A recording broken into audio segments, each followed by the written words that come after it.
Taiwan ने भारतीय प्रवासी श्रमिकों पर मंत्री की टिप्पणी के लिए माफी मांगी। एक्चुअली हुआ क्या है? यह विवाद ताइवान द्वारा अपनी गंभीर श्रम कमी और तेजी से बढ़ती आबादी को संबोधित करने के प्रयासों के बीच सामने आया है। ताइवान अपने विनिर्माण, निर्माण, कृषि और अन्य उद्योगों की बढ़ती मांग को पूरा करने के लिए भारत से श्रमिकों की भर्ती करने का इच्छुक है। पड़ोसी देशों चीन, हांगकांग, जापान और दक्षिण कोरिया की तरह ताइवान में भी जन्म दर कम है। इसके कारण 2025 तक कई वृद्ध लोग जनसंख्या का 20% से अधिक हो जाएंगे।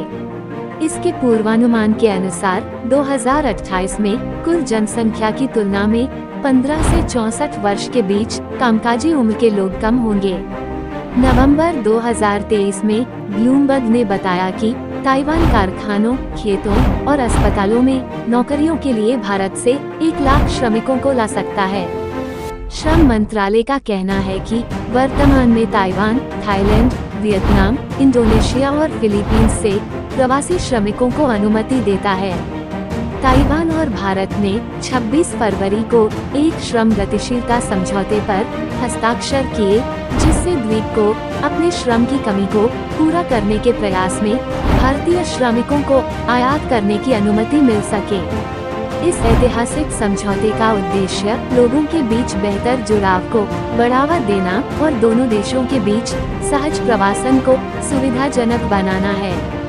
कथित तौर पर ये द्वीप लगभग 7 लाख प्रवासियों के श्रम का उपयोग करता है। उनमें से अधिकांश इंडोनेशिया, थाईलैंड, वियतनाम और फिलीपींस से हैं। क्या कहा शू मिंग चुन ने?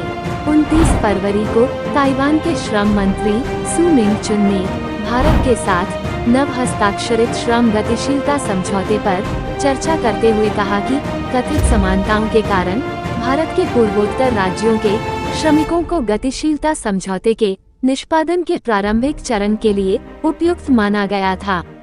त्वचा के रंग, आहार संबंधी प्राथमिकताओं और धर्म में याहू टीवी के साथ एक साक्षात्कार के दौरान शू मिंगचुन ने कहा कि ताइवान भारत के पूर्वोत्तर क्षेत्र से प्रवासी श्रमिकों की भर्ती शुरू कर सकता है, जहां के लोगों की त्वचा का रंग और आहार हमारे जैसा ही है। इसके अलावा उस क्षेत्र में अधिकांश लोग ईसाई हैं, हालांकि ताइवान में ईसाई कम है। इसके अलावा वे विनिर्माण, कृषि और निर्माण जैसे क्षेत्रों में वास्तव में अच्छे हैं।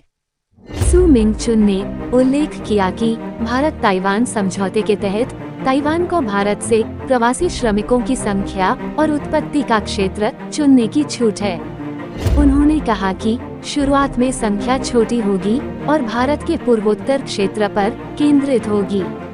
हसू ने भारतीय श्रमिकों को द्वीप पर लाने के लिए भारत और ताइवान के बीच एक हालिया समझौते के बारे में बात की। ताइवान को श्रमिकों की कमी और बढ़ती जनसंख्या के कारण श्रमिकों की आवश्यकता है। हालांकि साक्षात्कार 1 मार्च को प्रकाशित हुआ था, लेकिन विवादास्पद टिप्पणियों ने सप्ताहांत में सोशल मीडिया पर ध्यान आकर्षित किया। उनकी टिप्पणियों की सोशल मीडिया पर लोगों ने आलोचना की और उन्हें नस्लीय और सांप्रदायिक रूप से पक्षपातपूर्ण पाया। सोमवार को ताइवान के विदेश मंत्रालय ने ईमानदारी से खेद व्यक्त किया। सार्वजनिक प्रतिक्रिया का जवाब देते हुए ताइवान के विदेश मंत्रालय ने 4 मार्च को एक आधिकारिक बयान जारी किया और स्वशासित द्वीप राष्ट्र के श्रम मंत्री द्वारा की गई टिप्पणियों के लिए माफी मांगी। मंत्रालय ने कहा, हाल ही में ताइवान के समाज में संबंधित क्षेत्रों के साथ चर्चा में कुछ सरकारी एजेंसियों ने ऐसी टिप्पणियां की हैं जो पूरी तरह से उचित नहीं थी। सरकार इस स्थिति पर गंभीर खेद व्यक्त करती है।